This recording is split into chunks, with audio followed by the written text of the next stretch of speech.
এই রাধা অষ্টমীতে আমাদের কি কি করা প্রয়োজন, কি করা প্রয়োজন নয়, করলে কি লাভ, এগুলি আজকে আমরা শ্রবণ করব। কেন? কারণ যে কোনো ব্রত করার আগে যদি আমরা তার অর্থটা জানি যে এই ব্রতটা করলে এরকম লাভ হয়, তাহলে কি হয় বলে সেই ব্রতের প্রতি শ্রদ্ধা আরো দ্বিগুণ বেড়ে যায়। তাই আগে থেকে যদি জানা থাকে যে এই করলে রাধাষ্টমীতে তাহলে আমাদের এই পূর্ণ ফল ইত্যাদি অর্জন হইবে, তখন আমরা কি করবো বলে না পারলেও চেষ্টা করবো যেন করতে পারি। আরো 10 জনকে বলতে পারবো যে তুমিও একটু রাধাষ্টমী করো। এই রাধাষ্টমী করলে কি হয় আমরা আজকে সেটা জানার চেষ্টা করি। একবার সবাই মিলে বলুন রাধে রাধে রাধে। তো এবছর রাধা অষ্টমী কবে হচ্ছে বলে আগামী 11ই সেপ্টেম্বর রোজ বুধবার 2024 ইংরেজি। ওই দিন পবিত্র রাধা অষ্টমীর তিথি। আর এই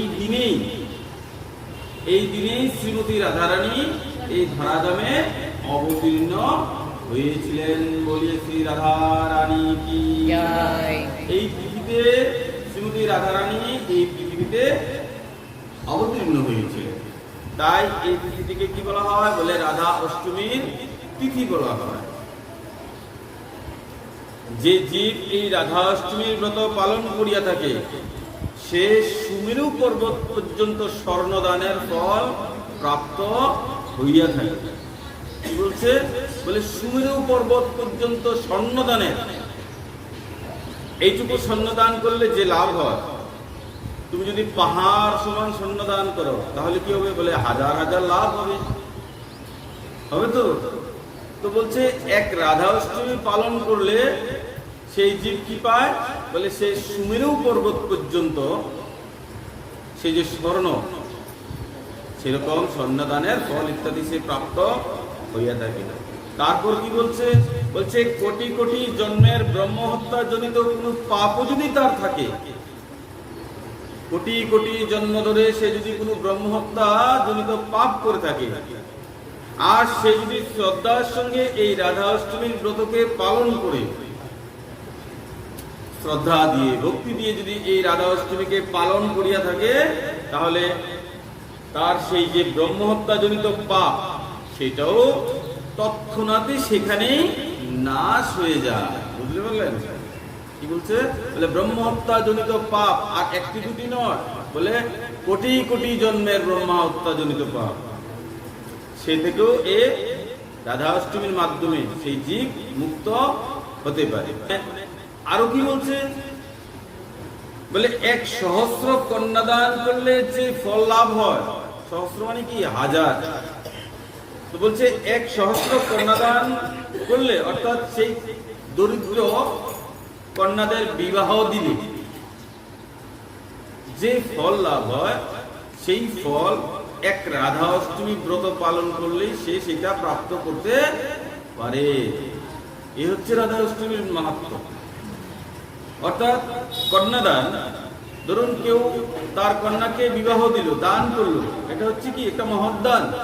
বলছে এরকম হাজার কন্যাকে দান করলে, বিবাহ দিলে যারা গরিব তাদের কন্যাকে বিশেষ করে যদি তুমি দান করতে পারো, যথাসাধ্য বিবাহ দিতে পারো, তাহলে এটা কি বলে এটা হলো উত্তম দান।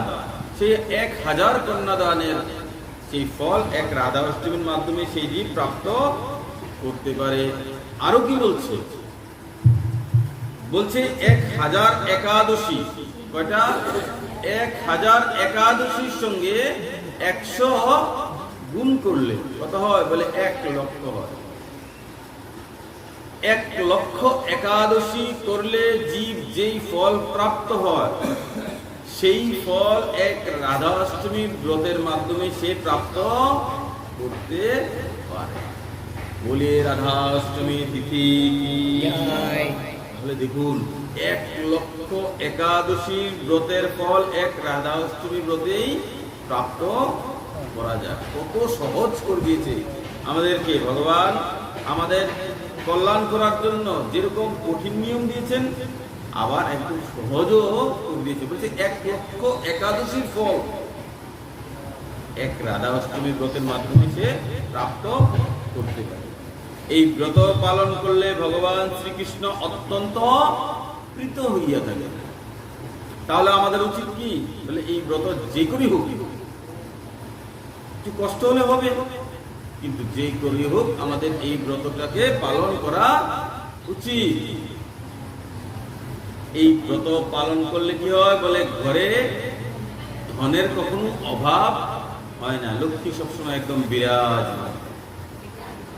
আরো কি বলছে, বলছে স্বামী এবং সন্তানের দীর্ঘ আয়ু কামনা করার জন্য এই ব্রত অত্যন্ত ফলদায়ক।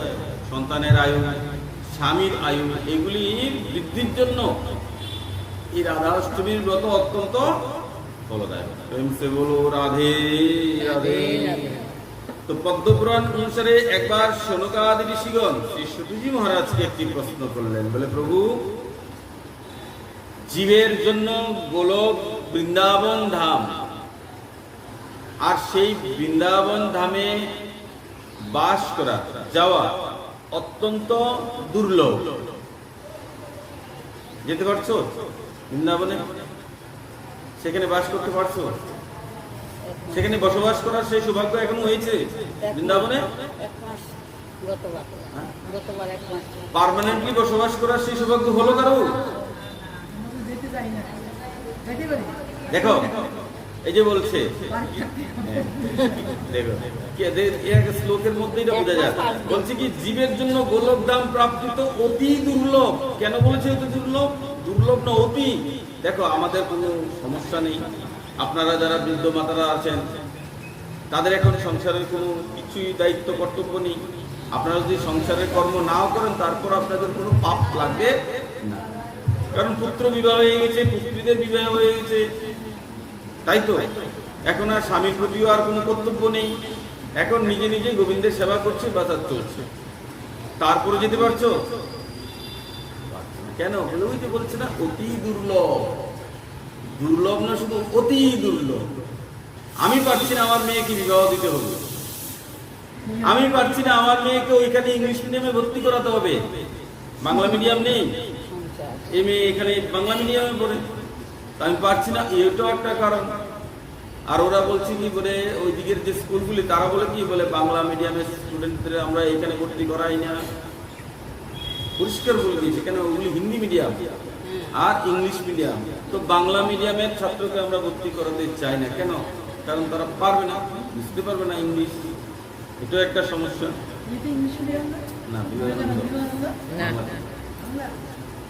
না আমার সমস্যা আছে, তো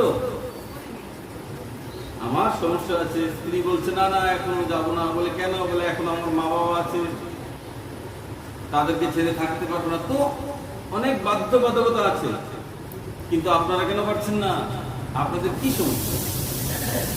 পুত্র বিবাহ হয়ে গেছে, পুত্রীরও বিবাহ হয়ে গেছে, স্বামীরও কর্তব্য শেষ হয়ে গেছে, এখন তো আর কোনো সমস্যা নেই। এখন আমাদের কি করা উচিত?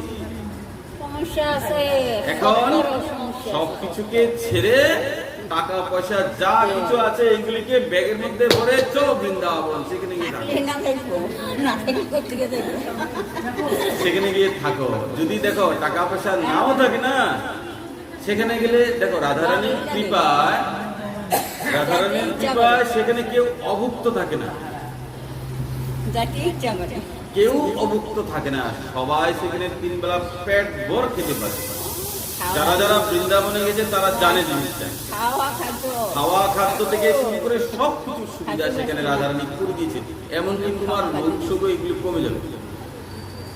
তারপরও জীব যেতে পারে না। কেন? এই যে দুস্তর মায়ার সংসার, এটাকে ছাড়তে পারে। তার জন্যই শনকাদি ঋষিগণ শ্রী শুকদেব প্রভুকে এই প্রশ্নটা করছিলেন, আজকের নয় কবের কথা। বলে এই জীব তো এই মায়া সংসারকে ত্যাগ করে সেই গোলক বৃন্দাবন ধামে যেতে পারে না, কেননা এটা অতি দুর্লভ। তাহলে মনুষ্যগণ কি করে, কি উপায়ে সেই গোলক ধাম প্রাপ্ত করতে পারবে?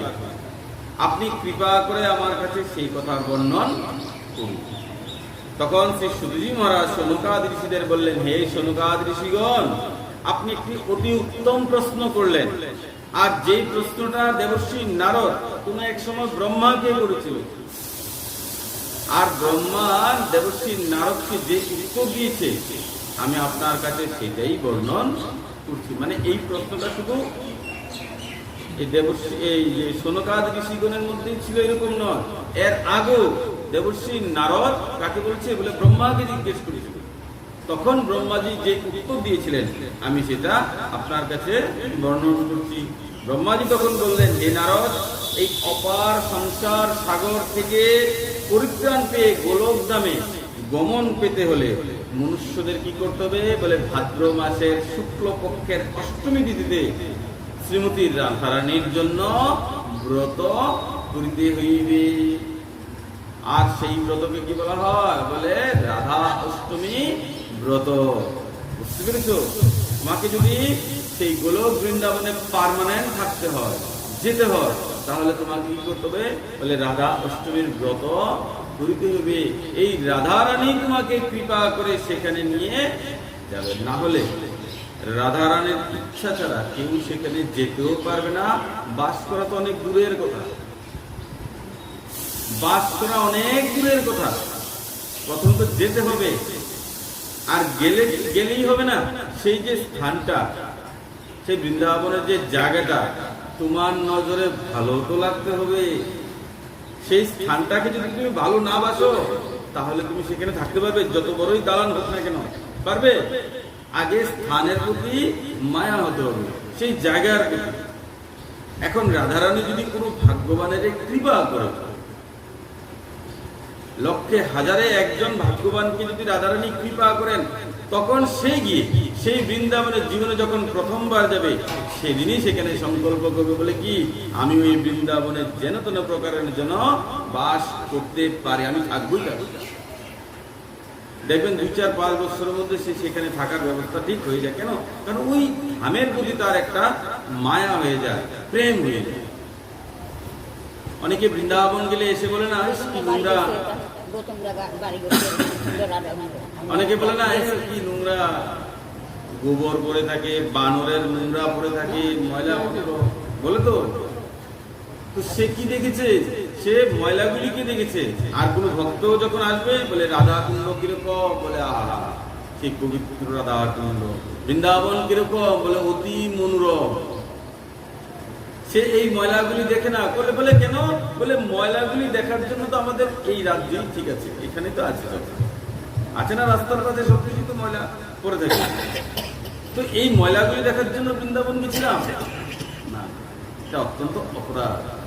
বৃন্দাবন ধাম যেটাকে বলা হয় চিন্তামণি, যে বৃন্দাবন এই পৃথিবীকে থেকেও পৃথিবী থেকে সম্পূর্ণ আলাদা। সেই বৃন্দাবনে তুমি তখনই বাস করতে পারবে যখন সেই বৃন্দাবনের প্রতি তোমার প্রেম সৃষ্টি হবে। আর সেই প্রেম কখন সৃষ্টি হবে বলে একমাত্র রাধারানীর কৃপায়, নচেত সেখানকার প্রতি প্রেম সৃষ্টি হবে। তখন দেবশ্রী নারদ বললেন, হে পরমপিতা ব্রহ্মা, তাহলে কিভাবে আমাদের এই ব্রত পালন করা উচিত? কিন্তু বললেন ব্রত পালন করতে হবে, তাহলে কিভাবে আমাদের এই ব্রত পালন করা উচিত?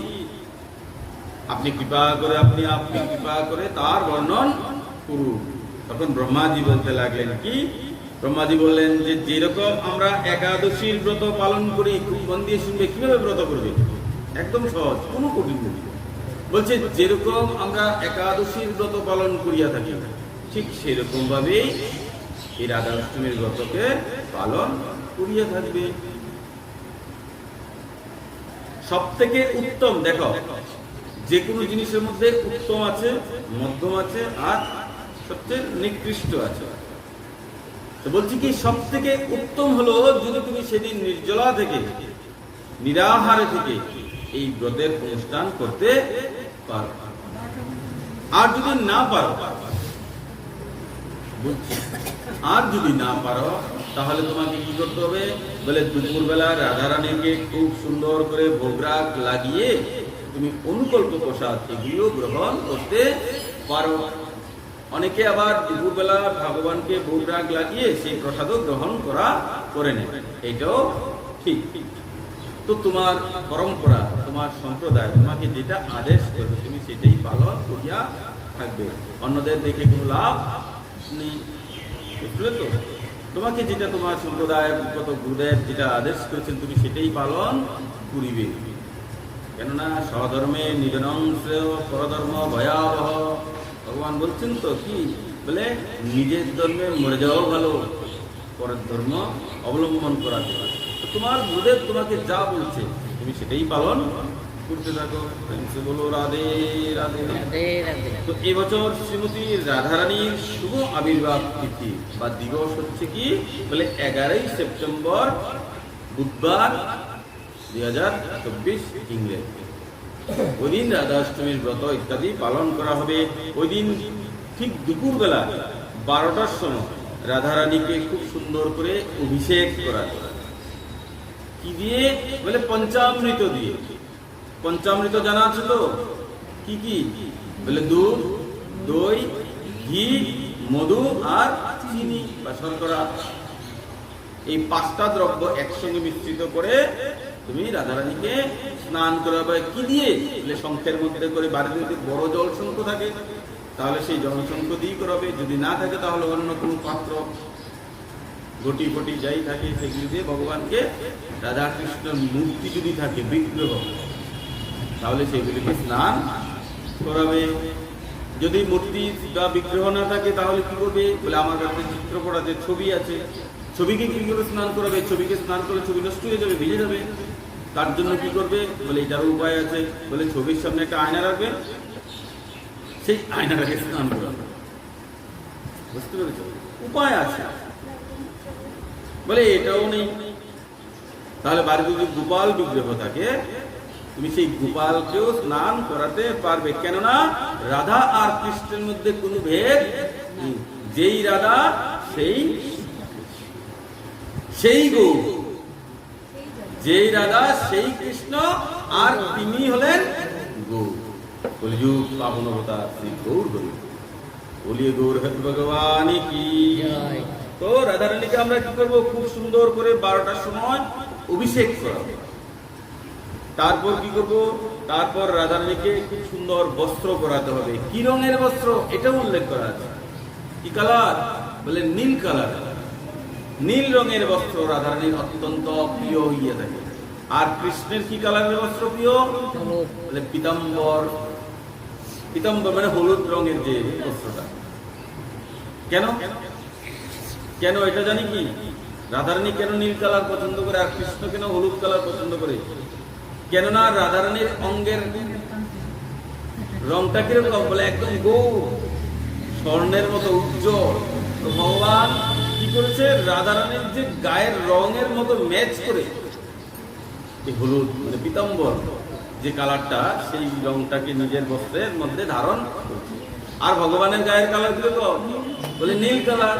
তো রাধারানী কি করেছে বলে, শ্যামের সেই নীল বর্ণটা নিজের বস্ত্রের রূপ ধারণ করে নিজের গায়ে ধারণ।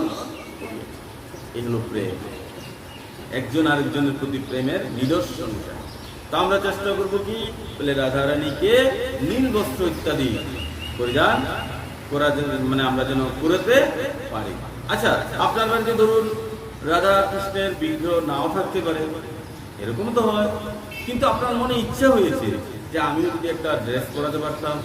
তো ড্রেসও আছে, বাড়িতে সেলাই করার লোকও আছে, আত্মীয় স্বজনও আছে, বলে তাকে বললেই বানিয়ে দেবে, আছে না এরকম? তাহলে কাকে পরাবো? এরকম তো মনে দুর্বিষণ, তা আর বানিয়ে কি হবে? না না, তুমি বানাও, বানিয়ে তোমার বাড়ির পাশে যে মন্দির আছে সেখানে গিয়ে প্রদান করো। প্রভুজিকে বলো বলে, এই ড্রেসটা তুমি আজকে রাধারানীকে পরাবে। বুঝতে পেরেছো? যেন তেন প্রকারে যে কোনো ভাবে হোক সেই বস্ত্রটা রাধারানী পরলে তোমার কল্যাণ হয়ে গেল। যদি মন্দিরে না পাও তাহলে কারোর বাড়িতে নিশ্চিত থাকে, আশেপাশে অনেকের বাড়িতেই কি হয় বলে, রাধা কৃষ্ণের বিগ্রহ থাকে, সেখানে গিয়েও তুমি পরাতে। তো রাধারানীকে নীল রঙের বস্ত্র ইত্যাদি পরিয়ে তারপর কি করতে হবে বলে, আরতি করতে হবে খুব সুন্দর করে, ধূপ প্রদীপ দিয়ে রাধারানীকে আরতি করা যাবে। ধূপেরও কিন্তু বিধান দেওয়া আছে। ধূপ কিরকম বলে ওই যে নারকেলের ছোলা, এগুলি ধূপকাঠির নিয়ম নেই কিন্তু। কেন? আমাদের হিন্দু সনাতন ধর্মে ধূপকাঠির বিধান দেওয়া হয়নি। কেননা ধূপকাঠির মধ্যে কি থাকে বলে বাঁশ থাকে, আর এই বাঁশ হিন্দু ধর্মশাস্ত্রে নিষিদ্ধ করা হয়েছে বাঁশকে পুরানো। কিন্তু এখন যুগের বিবর্তনে সেই ধূপ নারকেল গাছও কমে গেছে, আর ধূপকাঠি অ্যাভেলেবেল হয়ে গেছে। তার জন্য সবাই এখন ওই ধূপকাঠির মধ্যেই চলছে। কি আর করার আছে, ঠিক আছে চলছে। চেষ্টা করবে কমসে কম অনুষ্ঠানের দিন যেন ভগবানকে একটু ওই ধূপ দিয়ে, ধূপের যে ধূপটি হয় সেটা দিয়ে ভগবানকে একটু আরতি করতে পারে, তাহলে কি হবে, এটা কাজে লাগবে। এখানে ভগবানের জন্য আমরা যা কিছু করি সবকিছু আমাদের কাজে লাগবে। চেষ্টার কোনো ত্রুটি রাখবে না, বলে আচ্ছা ঠিক আছে যা আছে তা দিয়ে হয়ে যাক। না না, তোমার কাছে যদি উপায় থাকে তাহলে তুমি সেটাকে অবশ্যই ব্যবস্থা করিবে। চেষ্টা করবে যেন ওই দিন রাধারানীকে মোমবাতি দিয়ে আরতি না করে একটু ঘিয়ের প্রদীপ দিয়ে আরতি করতে পারি, একটু ঘৃত, এগুলি দিয়ে যদি তুমি আরতি করতে পারো তাহলে কি হবে বলে তার ডাবল ফল পাবে। মোমবাতি দিয়ে করলে কি হবে বলে এটারও ফল পাবে না, পাবে না এরকম নয়, পাবে। ওইটা দিয়ে করলে আরো ডাবল ফল পাবে। কেন? ওইটা আরো বেশি পছন্দ। ঘিয়ের প্রদীপ, তিলের তেল। এখন ঘি অরিজিনাল কোথায় পাবে? অরিজিনাল ঘি নেই, চারদিকে শুধু ডুপ্লিকেট কেমিক্যাল দেওয়া। তো এখন আর কি আর করবে, এই ঘি দিয়েই করো, কিন্তু করো। চেষ্টা করবে রাধারানীকে যেন গাভীর দুগ্ধ ইত্যাদি দিয়ে স্নান করানো যায়। অনেকে কি করে ওই গরুর দুধ পায় না, তার জন্য আমল স্প্রে কিনে নিয়ে এসে বাজার থেকে ডিবি প্যাকেট, এগুলি কে জানে এটার মধ্যে কি গাভীর দুধ আছে না মহিষের দুধ আছে। মহিষের দুধ কিন্তু বর্জন করা হয়েছে, বুঝতে পেরেছো? পায়েস যখন করে না ভগবানকে ভোগ লাগায়, তখন এই পায়েসের মধ্যে গাভীর দুধ করতে আনবে, তখন কি করছে বলে আমল দুধ লাগিয়ে দেয় দিবি 1 লিটার। না না, করতে হবে, না হলে কেন করতে গেছো? তো সেই দুধের মধ্যে কি গাভীর দুধ আছে না মহিষের দুধ আছে তুমি জানো? তো মহিষের দুধ তো ভগবানের ভোগে লাগে না, মহিষের গোবরও লাগে না, দেখতে একরকম।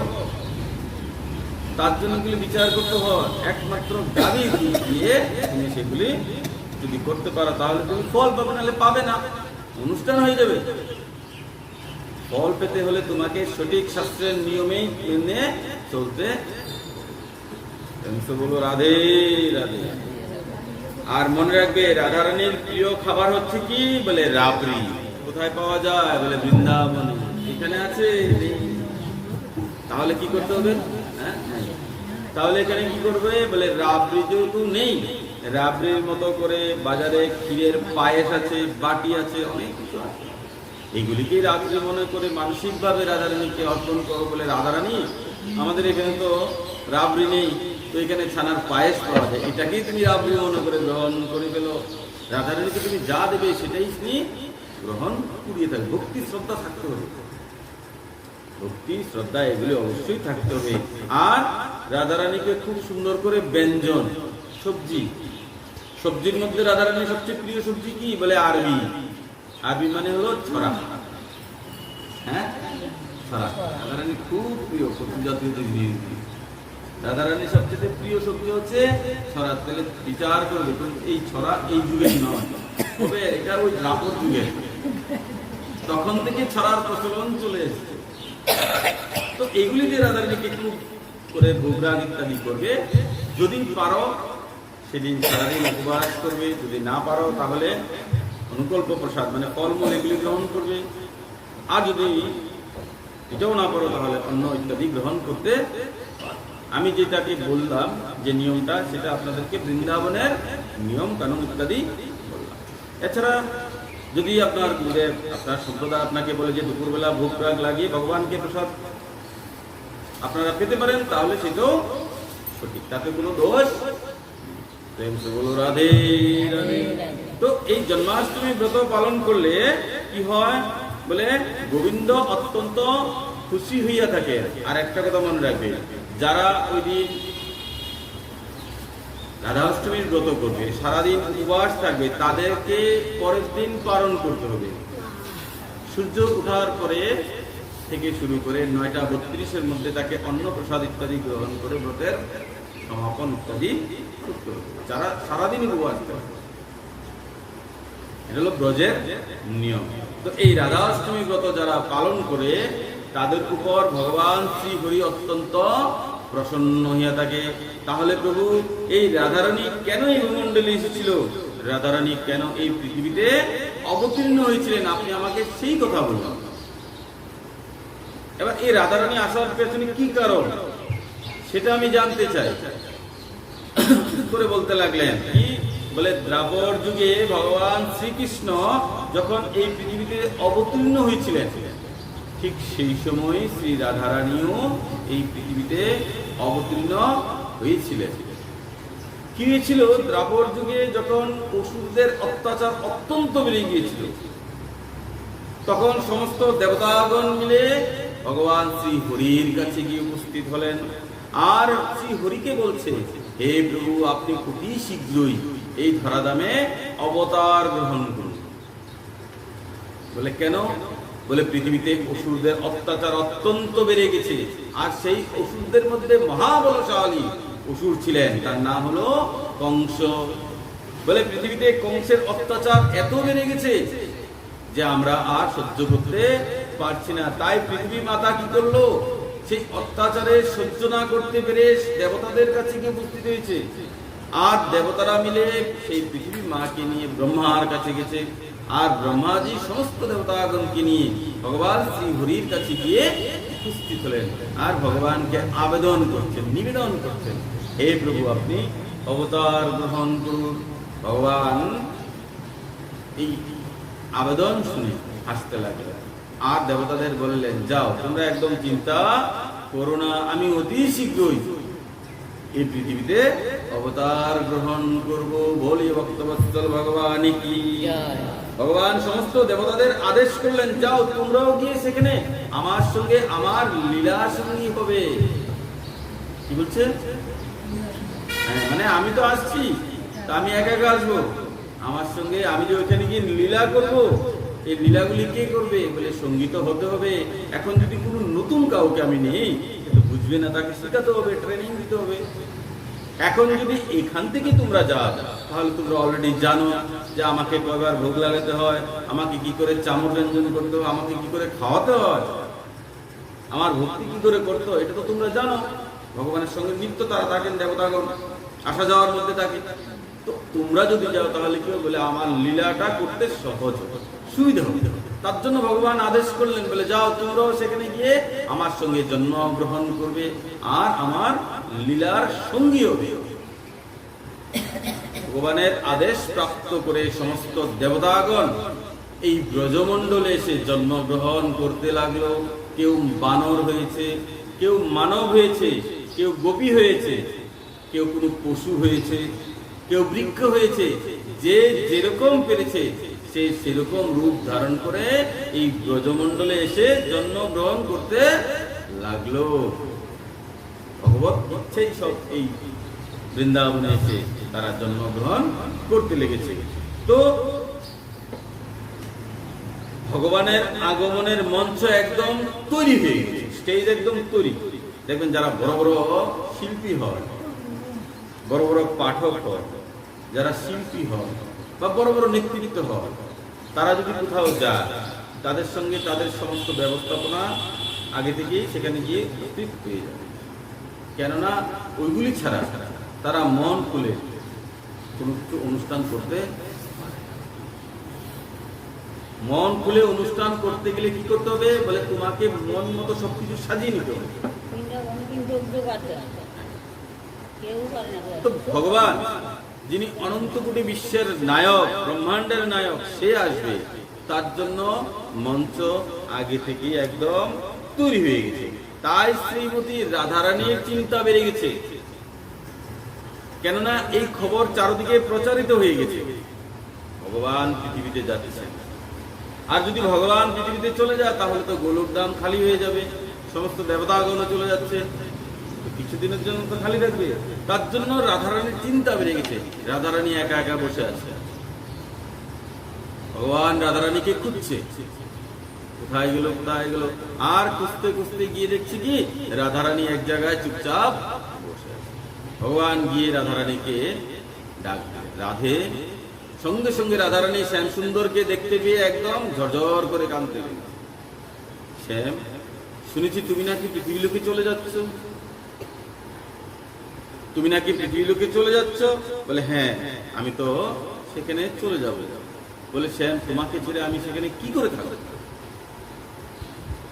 তোমাকে ছেড়ে আমি এখানে কি করে থাকবো। ভগবান বলছে কি, বলে একদম চিন্তা করো না। বলে কেন। বলে আমার সঙ্গে তুমিও সেখানে যাবে। ভগবান রাধারানীকে বলছে, বলে আমার সঙ্গে তুমিও সেখানে যাবে, তার জন্য তুমি একদম চিন্তা করো না। রাধারানী কি বললে, রাধারানী বললেন যে শ্যাম, সেখানে আমরা কি করে থাকবো, সেখানে তো বৃন্দাবন নেই, সেখানে তো তখন কিন্তু বৃন্দাবন ছিল না এই পৃথিবীতে। রাধারানী কি বলছে, বলে শ্যাম, সেখানে আমরা কি করে থাকবো, সেখানে তো বৃন্দাবন নেই, সেখানে তো গিরিরাজ নেই, সেখানে তো যমুনা নেই, আর এইগুলিকে ছাড়া আমরা কি করে থাকবো সেখানে। ভগবান কি বললেন, বলে তার জন্য আমি এখান থেকে বৃন্দাবনের একটা ছোট্ট অংশ এই পৃথিবীতে পাঠাবো, আর তোমার জন্যই আমি এই গিরিরাজের একটা ছোট্ট অংশকে ওই পৃথিবীতে পাঠাবো, আর একমাত্র তোমার আনন্দের জন্যই আমি ভগবতী যমুনাকে এখান থেকে এই পৃথিবীতে পাঠাবো। প্রেম সে বলো রাধে রাধে। তো মনে রাখবে, একমাত্র রাধারানীর জন্যই কিন্তু এই বৃন্দাবন এই ধরাধামে এসে উপস্থিত হয়েছে। তার জন্য এই বৃন্দাবন কিন্তু কোনো সাধারণ জিনিস নয়। এই বৃন্দাবন সাধারণ নয়। এই বৃন্দাবন হলো কি, বলে চিন্তামণি, যা পৃথিবী লোকের থেকেও পৃথিবী থেকে সম্পূর্ণই আলাদা। আর মনে রাখবে, রাধারানী কখনোই বৃন্দাবনকে ছেড়ে থাকতে পারেন না। আর রাধারানী বৃন্দাবনকে ছেড়ে এক পায়ের জন্য এদিক থেকে সেদিকে সবসময় বৃন্দাবনে উপস্থিত থাকে। তার জন্য রাধারানীর একটা নাম কি, বলে বৃন্দাবনেশ্বরী। এই বৃন্দাবনের ঈশ্বরী হলেন রাধারানী। তার জন্যই আমাদেরকে মাঝে মাঝে ওই বৃন্দাবনে যেতে হয়। ওই বৃন্দাবনে গেলে কি হয়, বলে সেখানকার মাটি, সেখানকার যে মাটি আছে না, সেই মাটি, সেই যে রজ, সেই রজ একটু মুখে দিয়ে দেখতে হয়। কেন? কারণ এই রজ, এই মাটি কোনো সাধারণ নয়। এই মাটি কি? এই মাটি হলো বন্দনীয়, গ্রহণীয়, পূজনীয়। এই দুলা তো দুলা নয়। এই দুলা কি? বলে গোপী পদরুনু। যে দুলা মেখেছিল নন্দের বেটা কানু। বলে বৃন্দাবন দাম কি। তো সেই রাধারানী এই ভাদ্র মাসের শুক্লপক্ষের অষ্টমী তিথিতে আমাদের এই ধরাধামে এসে উপস্থিত হয়েছিলেন। এই হলো এই যে ভাদ্র মাসের অষ্টমী তিথিতে রাধারানী প্রকট হয়েছিলেন, তাকে আমরা ভক্তরা কি করেন, বলে রাধা অষ্টমী বলিয়া পালন করিয়া থাকেন। তাহলে এই বৃন্দাবনে যেতে গেলে আমাদের কি করতে হবে, বলে সব সময়, মানে দিন রাত 24 ঘন্টা রাধারানীর চরণে প্রার্থনা করতে হবে, পিটিশন দায়ের লাগিয়ে রাখতে হবে, অ্যাপ্লিকেশন দিয়ে। বলে হে রাধারানী, আমাকে একটু বৃন্দাবন নিয়ে চলো, আমিও যেন এই বৃন্দাবনে যেতে পারি, আমিও যেন ওই বৃন্দাবনে বাস করতে পারি, থাকতে পারি। তার জন্য তোমাকে কি করতে হবে, বলে রাধারানীর চরণে বারবার প্রার্থনা করতে হবে। মনে রাখবে, রাধারানীর কৃপা ছাড়া কেউ বৃন্দাবনে ভুলেও যেতে পারে না। টিকিট কাটা হয়ে যায়, তারপরে ক্যান্সেল হয়ে যায়। টিকিট কাটা হয়ে যায়, তারপরে কি হয়, বলে ক্যান্সেল হয়ে যায়। তার জন্য মনে রাখবে, আমাদের ভক্তিকে যদি আমরা পূর্ণতা দিতে চাই, পূর্ণতা, যে কোনো জিনিসের তো একটা পূর্ণতা হয়। আমরা যদি আমাদের ভক্তিকে পূর্ণতা দিতে চাই, তাহলে কি করতে হবে, বলে তাহলে আমাদেরকে মাঝে মাঝে বৃন্দাবন যেতে হবে। বৃন্দাবন গেলে কি হয় বলে ভক্তি আবার তরুণ হয়ে যায়, যেরকম ভক্তি হয়েছিল। তার জন্য প্রত্যেকটি হরিভক্তকে, প্রত্যেকটি কৃষ্ণ ভক্তকে মাঝে মাঝে এই বৃন্দাবন যাওয়া উচিত। বৃন্দাবনে গেলে তার ভক্তি আবার নতুন করে শুরু হয়ে যায়। তো রাধারানীর করুণা কি, রাধার কৃপা কি?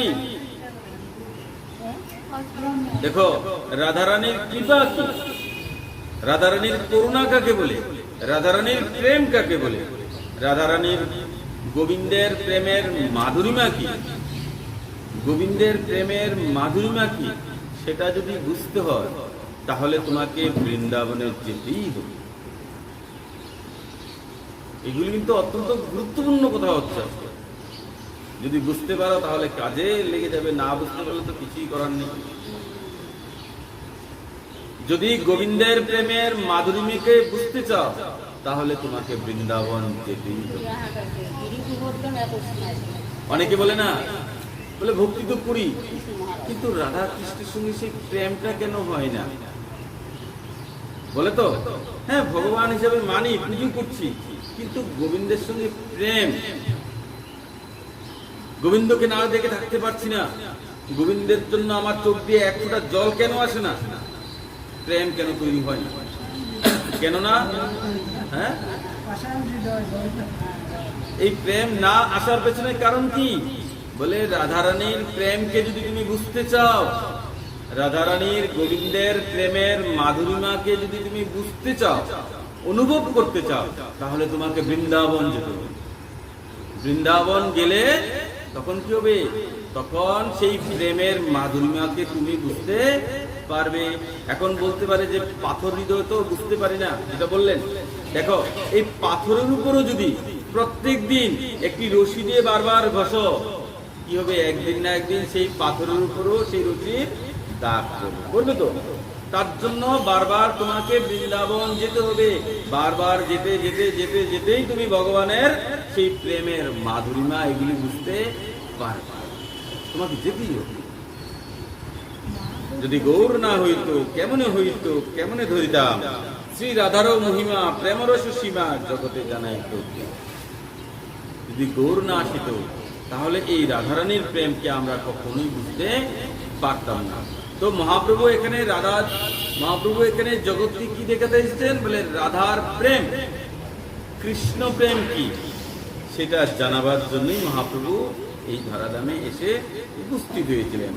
কৃষ্ণের প্রতি রাধারানীর প্রেম কি, গোবিন্দের প্রতি রাধারানীর প্রেম কি, সেটা জানানোর জন্যই শ্রী চৈতন্য মহাপ্রভু এই ধরাধামে এসে উপস্থিত হয়েছিলেন। ব্রজবাসীরা কেন রাধে রাধে বলে? ব্রজবাসীরা সবসময় কেন রাধা রাধি বলে? কেন কি গোবিন্দ একমাত্র রাধা নামেই প্রসন্ন হইয়া থাকেন। গোবিন্দ কি নামে প্রসন্ন হয়, মানে খুশি হয়? বলে একমাত্র রাধা নামে। গোবিন্দের সামনে তুমি কৃষ্ণ কৃষ্ণ বললে গোবিন্দ প্রসন্ন হয় না। কি বলে? রাধা, শুধু রাধা। রাধা বললে গোবিন্দ একদম খুশি হয়ে যায়। রাধারানীর একটি পোশাক প্রিয়া ছিল, শুকপক্ষী যাকে বলা হয়। সেই শুকপক্ষী রাধারানীর প্রিয়া সঙ্গী, মানে খেলার সাথী ছিল। পালতো রাধারানী সেই টিয়া পাখি। তো সেই টিয়া পাখিকে যখন রাধারানী পালতো তখন কি হতো? সে রাধারানী টিয়া পাখিকে কথা বলানো শেখাতো। যখন কথা বলানো শেখাতো তখন রাধারানী কি বলতো? বলে শুক, বলে রাধে কৃষ্ণ কৃষ্ণ বলো। কি বলে? বলে কৃষ্ণ বদ কৃষ্ণ বদ কৃষ্ণ বদ। তো শুক কি করে? শুক সেই রাধারানীর থেকে শুনে শুনে কৃষ্ণ কৃষ্ণ কৃষ্ণ কৃষ্ণ কৃষ্ণ। তো যখন সেই শুক রাধারানীর মুখে শুনতে পেয়ে যখন সেই শুক নিজের মুখ থেকে কৃষ্ণ কৃষ্ণ বলে, রাধারানী কি করে? সঙ্গে সঙ্গে সেই শুকপক্ষীকে কুলে নিয়ে সেই শুকপক্ষীর যে ঠোঁট, সেই চঞ্চু, সেই চঞ্চুগুলিকে চুমু খান। খুব সুন্দর করে আদর করে চুমু খায়। তারপর সেই শুকুপক্ষী কি করে, যখন উড়াল দিয়ে উড়তে উড়তে চলে যায় সেই কৃষ্ণের কাছে গিয়ে বলে কৃষ্ণবোধ কৃষ্ণবোধ কৃষ্ণবোধ। ভগবান সেই শুকুপক্ষীকে ধরে বলে কি, বলে শুক কৃষ্ণবোধ না, বলে কি, বলে রাধেতি বোধ। কৃষ্ণ কৃষ্ণ বলো না, তাহলে বলে রাধে রাধে বলো। তখন সেই শুকুপক্ষী কি করে, বলে রাধে রাধে রাধে রাধে বলতে থাকে। আর যখনই রাধে রাধে বলতে থাকে, ভগবান কি করে সেই শুকুপক্ষীকে ধরে তার সেই ঠোঁটগুলিকে চুমু খেতে থাকে। আবার উড়ে যায় রাধারানীর কাছে, সেখানে গিয়ে বলে কৃষ্ণ বলো কৃষ্ণ বলো। আবার রাধারানীর জড়িয়ে থাকে, সেই ধরে চুমু খায়, আবার কৃষ্ণের কাছে আসে। কত ভাগ্যবান সেই শুকুপক্ষী, যে শুকুপক্ষী রাধা কৃষ্ণের অধরামৃত নিত্য পান করে চলছে। আর সেই শুকুপক্ষীকে বলে, সেই শুকুপক্ষী মহর্ষি ব্যাসদেবের ঘরে পুত্ররূপে জন্ম হয়ে আমাদেরকে এই মধুর ভাগবতের রচনা বলি। শ্রী সুখদেব মহারাজ কি। তো রাধারানীর প্রেমকে যদি বুঝতে চাও, তাহলে তোমাকে কি করতে হবে, বলে সবসময় রাধারানীর চরণকে প্রার্থনা করতে হবে। মনে রাখবে, তুমি যদি রাধা রাধা বলতে থাকো, তাহলে গোবিন্দ তোমাকে কৃপা না করে থাকতে পারবেনি। কারণ গোবিন্দের একমাত্র প্রিয় হচ্ছে আমাদের শ্রী রাধা। আর প্রিয় যখন বলে একে কৃপা করে দাও, আমি বলছি, অনেক সময় শাসন করেও বলে, স্ত্রীরা অনেক সময় বলে না। ধরুন আপনি কারোর কাছে গেলেন, এখন পতিদেব বললো যে না হবে না হবে না হবে না, কিন্তু মাতাজি বা স্ত্রী বললো বলে দাও না, কি আছে দিয়ে দাও, আমি বলছি দিয়ে দাও। তখন সেই স্বামীরও মন গলে যায়, সেই পুরুষেরও মন গলে যায়। বলে কেন, বলে আমার প্রিয়, আমার স্ত্রী বলছে। ঠিক তো, গোবিন্দ অনেক সময় আমাদের কৃপা করতে গিয়েও কৃপা করে না, বলে না না অনেক পাপ করেছে, আমি তাকে কৃপা করব। কিন্তু রাধারানী যদি একবার বলে দেয় যে কানাই এই শ্যাম সুন্দর, তুমি তাকে কৃপা করবে, মুখ দিয়ে বলতে দেরি, সঙ্গে সঙ্গে গোবিন্দ তাকে কৃপা করে নিজের চরণে স্থান। তার জন্য তোমাকে যদি গোবিন্দের কৃপা পেতে হয়, তাহলে তোমাকে রাধারানীর চরণ ধরতে হবে। আর সবসময় কি বলতে হবে, বলে রাধে রাধে। তো রাধারানীর চরণ ধরে থাকতে হবে। আচ্ছা, এই হরে কৃষ্ণ এটাও তো অনেকে বলে, তো হরে কথার অর্থ কি? হরে কথার অর্থ সেই রাধারানী, হরে মানে রাধা, কৃষ্ণ মানে কৃষ্ণ। তো হরে কৃষ্ণ মানে কি, রাধে কৃষ্ণ। সবসময় মনে রাখবেন, রাধারানী ছাড়া কিন্তু আমাদের গোবিন্দ আধা। তার জন্য যখনই কোথাও কৃষ্ণ মন্দিরে যাবে, সেখানে কি থাকবে, বলে রাধা কৃষ্ণ মন্দির, রাধা মদন মোহন, হ্যাঁ, রাধা বল্লভ, রাধা দামোদর, রাধা রমন, রাধা গোপীনাথ, সবকিছুর মধ্যে আগে রাধা। কখনো শুনেছি কৃষ্ণ রাধা, কৃষ্ণ মদন মোহন বা মদন মোহন রাধা, এরকম শুনেছি? কখনো শুনিনি।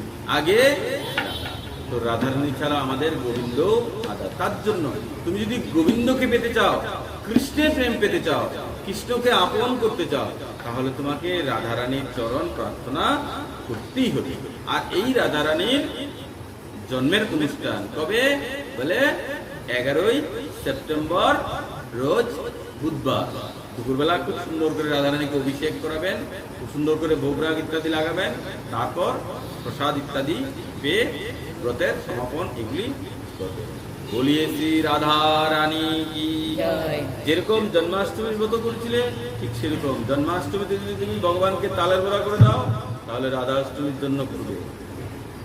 সমস্ত ওই 12টার মধ্যে তো দিতে লাগবো, তাই তো পারলে আগের দিন করে রাখো, কিন্তু করবে। তাহলে জন্মাষ্টমীতে যদি বড় বড় 2টা তাল করো, রাধাষ্টমীর ছোট একটা হলো করো। যেরকম জন্মাষ্টমী, যেন এরকম ভেদ না হয় যে ঠাকুরের জন্য অনেক কিছু করেছো আর আমার জন্য, তাহলে এতটুকু কৃপা পাবো। জন্মাষ্টমী যেরকম করেছো তার থেকেও যেন বেশি বেশি করতে পারো। কেন, ওই যে এতক্ষণ তো রাধারামের মহিমা এটাই বলা হয়েছে, কি বলে রাধারানীর নাম নিলে গোবিন্দ খুশি হয়। তো তুমি যদি রাধারানীর সেবা করছো, তার মানে কি গোবিন্দ তোমাকে আপনি সেবা মানে ভালোবাসা ইত্যাদি প্রদান করবে। আরো কি বলছে, যদি কোনো কারণবশত জন্মাষ্টমীর ব্রত করতে নাও পারে কেউ, যদি রাধাষ্টমী করতে পারে, তাহলে সেই জন্মাষ্টমীর ব্রতের ফল সে, তাহলে রাধারানীর যে জন্ম, এই যে রাধাষ্টমী, এটা কত মাহাত্ম্য আমরা আজকে সেটা জানতে পারলাম। আর আমরা সেদিনটাকে খুব সুন্দর করে আনন্দ করে ধুমধাম করে পালন করব। আর মাহাত্ম্য আগে থেকে জানলে কি হয় বলে, সেটা করার প্রতি আমাদের আগ্রহ বাড়ে, রুচি বাড়ে, শ্রদ্ধা ভক্তি এগুলি বেড়ে যায়। ঠিক আছে, এই কথাগুলি বলে আজকে শ্রীপাঠের আমরা এখানেই বিশ্রাম দিয়ে দিলাম। বলে রাধা রানী কি জয়, জয় গৌর সীতানাথ।